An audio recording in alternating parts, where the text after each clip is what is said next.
It's been 2 months since I reached out to Bune, and I'm going to talk about the ritual that I did in order to reach out to him, her. And then I'm going to talk about what happened a week after that. There's a meditation that I did a week after that, and what has been happening since, and what I understand now about how Bune is working with me. And hopefully this is going to encourage you to reach out to him, her. For me, Bune doesn't really have a gender. I think he's more of a he. I don't know. But for some people, they feel a she presence. I don't know. But for me, it hasn't really been gendered. I haven't felt either or. But I'm going to end off the video with how I feel like Bune is working with me, because my life has not been the same ever since I have reached out to him. So, and I'm going to use him, her interchangeably. So I reached out to Bune around September. Right now, as I'm recording this, it is the end of November. And I was really nervous. Bune is the first Goetia spirit that I am working with and I have reached out to. So I was very nervous because the only entities that I worked with before Bune was Lucifer and Lilith. And Lilith has really opened the journey up for me, because after Lilith, I reached out to Lucifer. I didn't work with Lucifer that closely, but yeah, cool guy. And after Lilith, I worked with Bune. So I researched as much as I could. I think research what you should do for a ritual, and then go for a ritual that not only respects Bune but also feels comfortable for you. But don't over research, because a lot of the ways the Goetic spirits are represented, I feel like they're represented falsely, so that it can deter people who are meek-minded away. I think there's a lot of visual and iconographic images that people use when referring to demons that are just totally unnecessary, fear-mongering. I've had really wonderful, pleasant experiences ever since I reached out with Lilith, because Lilith was the first, if you can call it demon, but let me call it spirit, was the first spirit that I worked with, and I am not the same person that I was last year. Right now it's November. I reached out to Lilith last year, December, and I'm telling you, the person that I was last year, I am not that person this year. So let me get into it. What I found out about Bune is that his planet is Venus. So I made sure that I reached out to him on a Venus day, in a Venus hour. And when I looked at the Venus hour, mine was around 3 a.m. So lucky me. I was already nervous. So can you imagine doing my first Goetic ritual at 3 a.m.? Yeah, that was scary. It wasn't scary because of Bune. It's just scary because of my own mind. I think the mind is just scared of the things that it doesn't understand. It is not a reflection on Bune at all. It's just me. So I sat in a circle. I have mats that I made that are round, and I just sat in that mat, and it was a circle. And I did the ritual on the Venus hour and the Venus day. You can look this up on online on Google. Okay, just find a reputable website. And then I had a certain goal. So because I know that Bune is responsible for financial success at work, because I have both a 9-to-5 and a side hustle. So at work, I get paid via my salary, but I also can earn commission if I get certain contracts. And during that week, we were busy finalizing a deal for a certain client. So I brought that to Bune, and I was like, if you land me this client, in return, I will speak publicly about you the way I am doing now. I want to win this contract because I haven't won a contract. So I asked for that certain goal to be achieved. And the offerings that I brought to Bune, and I keep bringing to Bune, is rum, green candles, the sigil that you're seeing on the screen now, cinnamon, tobacco, cigars, honey, and then on that first ritual, I did offer my blood. I pricked a finger. Apparently, Bune also loves chocolate cake. Bune also loves flowers, perfume, oranges. So I've been using rum, candles, the sigil, cinnamon, and oranges, and tobacco, and rum. And the incense that she loves is sandalwood or dragon blood or frankincense. So I had all of that ready. Whenever I start a ritual, I ask my higher self, my guardian angels, my ancestors, and any positive spirits that want me to succeed. I call them forth, and then I say a prayer. Sometimes I say the Lord's Prayer before I start, depending on what's in my heart, honestly. I follow my heart and my intuition, whatever feels good, okay? So I had my goal in mind, and then I said my prayer, and I have my spiritual gang with me, and I meditated for 5 to 20 minutes just to clear my mind. And then I light my incense, my candle, and the sigil is right in front of me. And I sit in front of the sigil, and I look at the sigil for 3 to 5 minutes. And then I chant the end chant, which is Welk Melan Avaj Bune Tasa. I chant it until I feel like I've chanted it enough. And then after that, I communicate with Bune like a prayer, But my praying is very casual. I don't really change. The way I'm speaking now is how I prayed. The way I prayed in Christianity is literally how I'm speaking to you right now is how I prayed. And even now that I'm out of Christianity, this is the way I pray. Just conversation, talking to June about my situation. I was very specific about it. I told him that I'm busy with this contract and we are at the final stages. I have already given a budget to this client, because the thing about Bune that I've learned is that you don't use Bune like they are a genie, okay? Bune needs you to be somebody who is already working towards a goal, and you just need a little bit of a turbo boost towards that goal, okay? You need to have done the necessary actions in order to make that goal happen. Bune is not a genie. He empowers certain things, but yeah, you already have to be in motion for Bune to be able to help you, okay? So I explained that I'm in the last stages of this contract. I submitted it, or I was submitting it end of the week. I can't remember specifically, but literally the last stage was for me to send an email, and then the client was supposed to make a decision whether they're going to go with us or not. And I was at that stage. The last thing I had to do was send that email. And we've been talking to this client for a couple of weeks, and I've said, hey, Bune, can you help me out? I'd really love to win this contract. Great. And then after meditating on that, I wrote down, I did my blood over the sigil. And then I said, the promise that I made was that, Bune, once this is done, I'm going to make a video about you to let people know about all your good works. Okay, so that was what I was going to give him in return. Cool. And then I let the candles burn until they burnt thoroughly. So then I was going to know the outcome of the contract negotiation the next week. So the last email was going to be sent on Friday, and I was going to know the next Friday whether or not we got the business.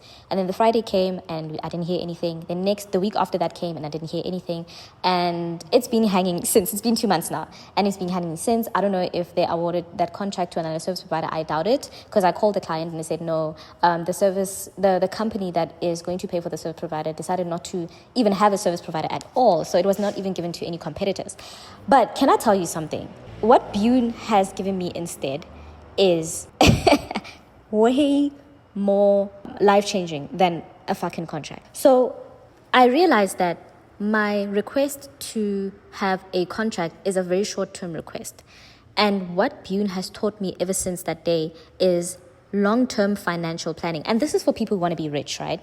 For me, Bune is working with me in order to be rich and to be wealthy. You know that saying of, you can either give a man a fish or you can teach them how to fish, right? The contract was going to be him giving me a fish, but instead he's teaching me how to fish. He's teaching me the fundamentals of money. He's teaching me that money does not discriminate. So let me tell you what happened afterwards, right? So yeah, I did a meditation on the 24th of September. And it was very unplanned. I'm going to read to you what I wrote in my journal, right? So I said, I just finished a short and unplanned meditation regarding my relationship with money. And I remember this day, I had 15 minutes to spare, and I was like, you know what, I need a meditation. I need to meditate. When was the last time I meditated? I think before this, the last time I meditated was like 2 months ago or 3 months ago. Yeah, it's been a while. And I just said, hey, you know what, let me just meditate. I did not plan for this. But while I was meditating, the color of money came to me. Like money came to me as a color, and the color felt like a royal blue, gorgeous, deep blue. And I asked money what he or she, because when I felt money and he or she felt like that blue color, he or she also didn't feel like a gender. It felt like both he and a she. And I asked it, money, what would you like me to know? And it opened a bank vault. And inside that vault were books. And books were everywhere. They were floor to ceiling. It was just books. And when I asked money, I was like, money, what would you like me to know? And I saw that bank vault. I thought it was going to show me money, because I'm like, what the... But instead, inside of that bank vault was a library of books. And money said to me, I want you to know about knowledge. I want you to keep learning. And I asked it about the stupid people who are rich. Do they have a vault full of books like this too? And it said, don't worry about the stupid people who are rich. Forget about them. Just focus on you. Just focus on learning. And then I apologized to money, realizing how disrespectful I've been towards it. Okay, and not just in this interaction, just in my entire life. I realized how disrespectful, because when money appeared to me as that blue color, money was very sophisticated. Money was very dapper, very clean, very excellence. There was an excellence about money, right? Very royal, very regal, okay? And in that moment, I realized that all of my life I've been disrespecting money. Let me read this. In that moment, I realized how disrespectful I've been towards money, not respecting its presence in my life when it is in my life. Being reckless, being ill-disciplined. I apologize for the years of disrespect that I've shown money, and it accepted my request. And while I was speaking to it, I realized that money desired to have communication like this with more people, but a lot of people don't actually get in touch with money as I wouldn't call it a being, but as a thing. People aren't curious about how they relate to money on a personal level. And I realized this as I was speaking to it. So I could tell it doesn't get communication like this often, but genuinely, I realized how immature I've been with money, and money loves me. But I have not been treating it with respect. I've been reckless and wasteful. And that's not how you treat important people in life. People is in inverted commas. That's not how you treat important people in your life. As I was saying this, it said to me, if you honor me, I will honor you. And then I asked, why is your color blue? And it said, because I'm like water. And after that meditation was like 3 minutes long. It wasn't visual or anything, but it felt visual, you know? And then when I opened my eyes, I realized that money is one of the figures we'll have the most intimate relationship with for the rest of our lives. All it wants is to be respected and welcomed. And because we interact with it every single day.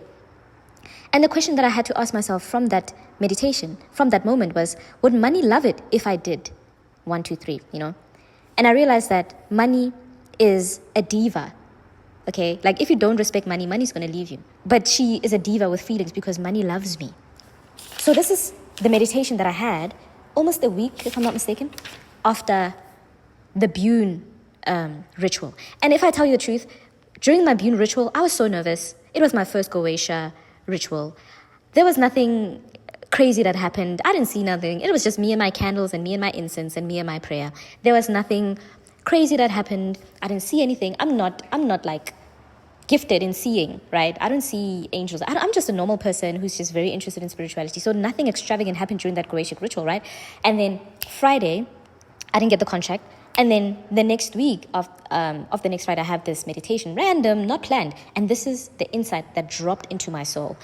And ever since then, I've been like, wait, money?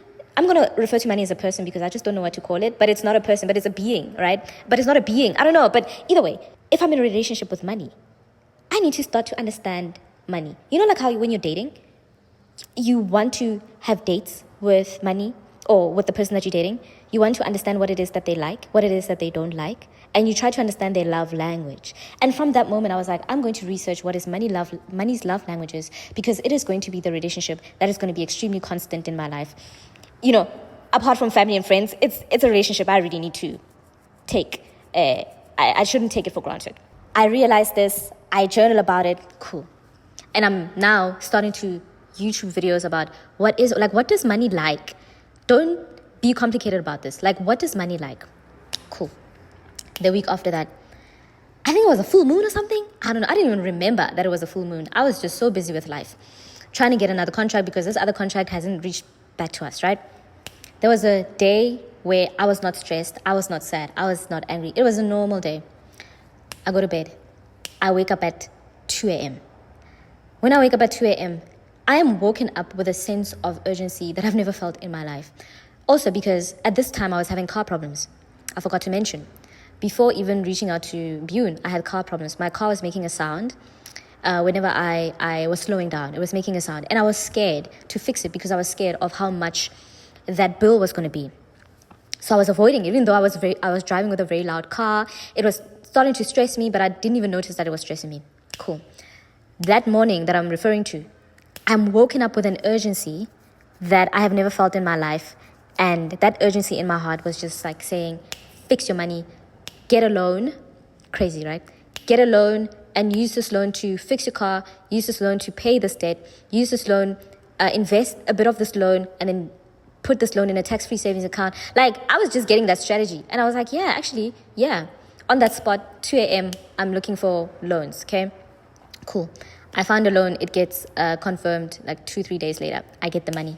I put the money in an investment account. I'm not saying this is financial advice. This is just based on my circumstance. Please don't do what I'm doing, okay? For me, it makes sense, okay? I pay off a debt.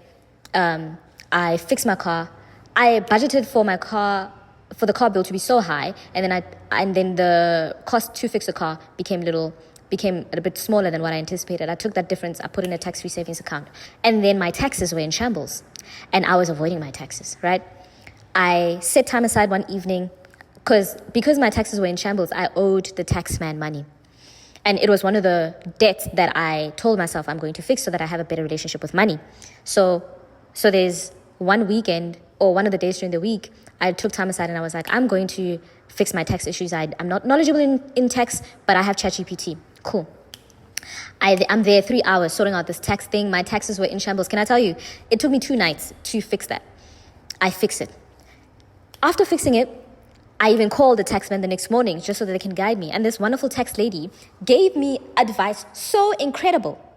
I wrote every single word that she said. I applied her advice verbatim. Do you hear me? Verbatim. I didn't even question her. I applied that advice verbatim.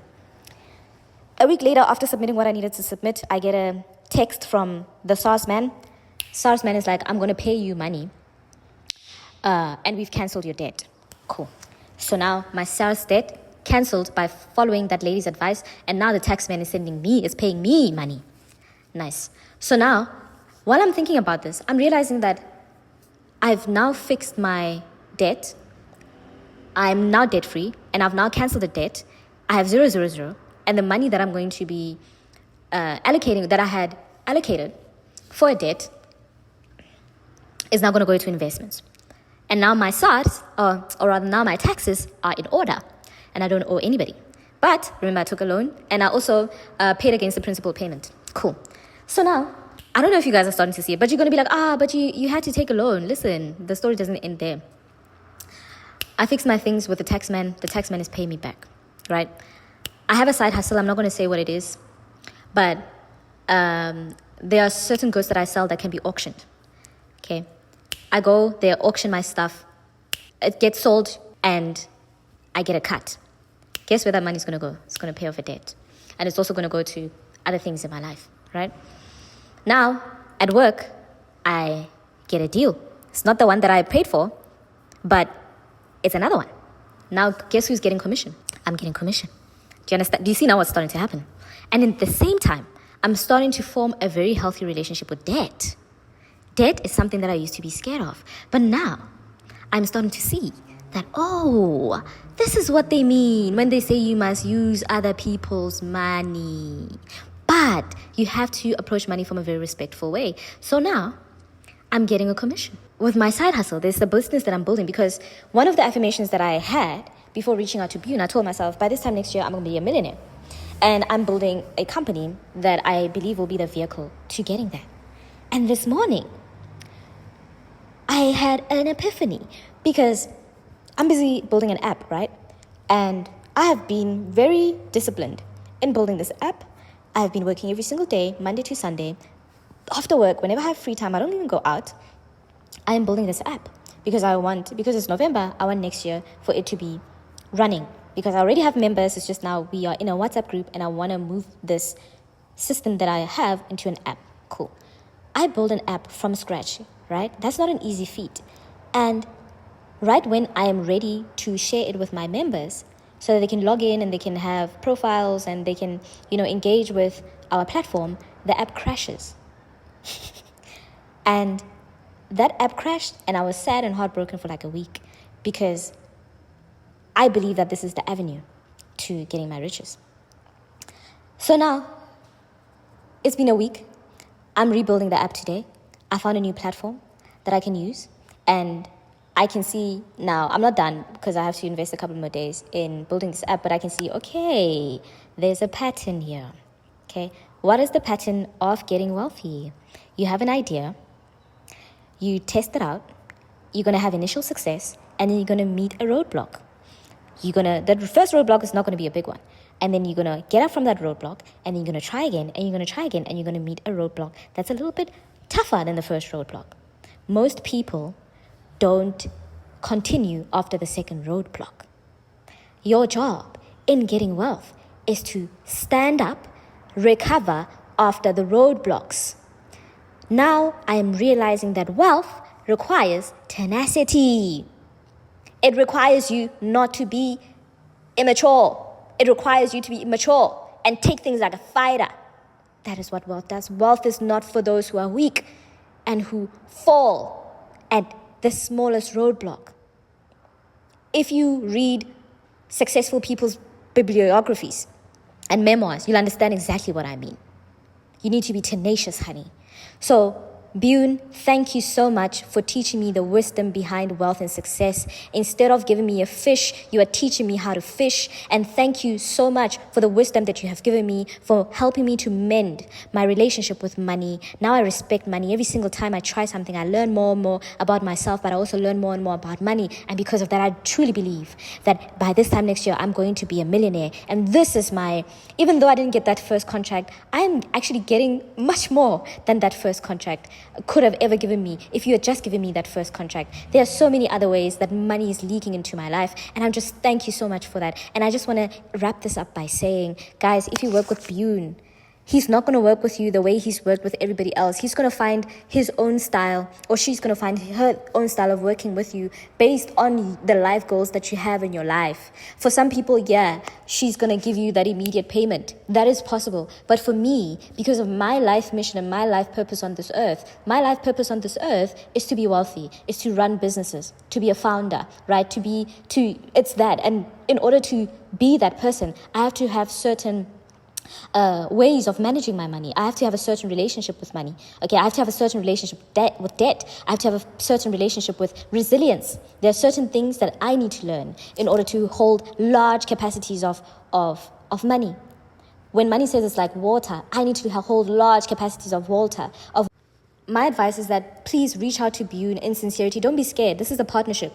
She's like a partner that walks with you on this earth, okay? But she will work with you based on your own life purpose and the goals that you have in your life.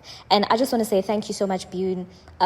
This has been interesting and it has been amazing. And I have been giving offerings to Bune every Venus day on the Venus hour. And I do this ritual, sometimes with a lot of intensity, sometimes not. But I just feel like saying thank you every single week. I don't do the blood pricking every week. That was just for the first time. But I do the other offerings every single week.